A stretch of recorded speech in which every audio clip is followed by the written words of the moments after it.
নেপালে বিমান বিধ্বস্ত হয়ে অন্তত 18 আরোহীর মৃত্যু হয়েছে। গুরুতর অবস্থায় হাসপাতালে ভর্তি করা হয়েছে। পাইলটকে ত্রিভুবন আন্তর্জাতিক বিমানবন্দর থেকে পোখারার উদ্দেশ্যে ওড়ার সময় বিধ্বস্ত হয় সুরিয়া এয়ারলাইন্সের এই বিমানটি।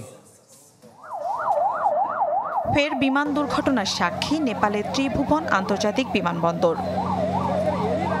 বুধবার স্থানীয় সময় সকাল 11টার দিকে কাঠমান্ডু থেকে পোখারার উদ্দেশ্যে রওনা হয় সূর্য এয়ারলাইন্সের CRJ-200 বিমান।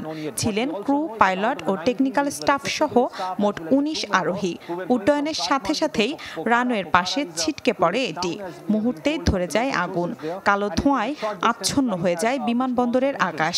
পুলিশ ও দমকল বাহিনীর সাথে উদ্ধার অভিযানে যোগ দেয় দেশটির সেনাবাহিনীও। উদ্ধার করা হয় 18 জনের মরদেহ। তবে এখনও জীবিত রয়েছেন বিমানের পাইলট। অভ্যন্তরীণ ও আন্তর্জাতিক একাধিক বিমান দুর্ঘটনার রক্তাক্ত ইতিহাস নেপালের।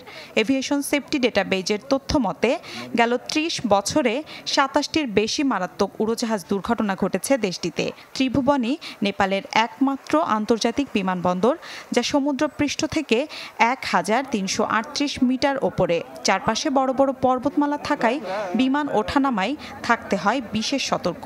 2018 সালে এই ত্রিভুবনেই বিধ্বস্ত হয় বাংলা এয়ারলাইন্সের একটি যাত্রীবাহী বিমান, যাতে নিহত হন অর্ধশতের বেশি।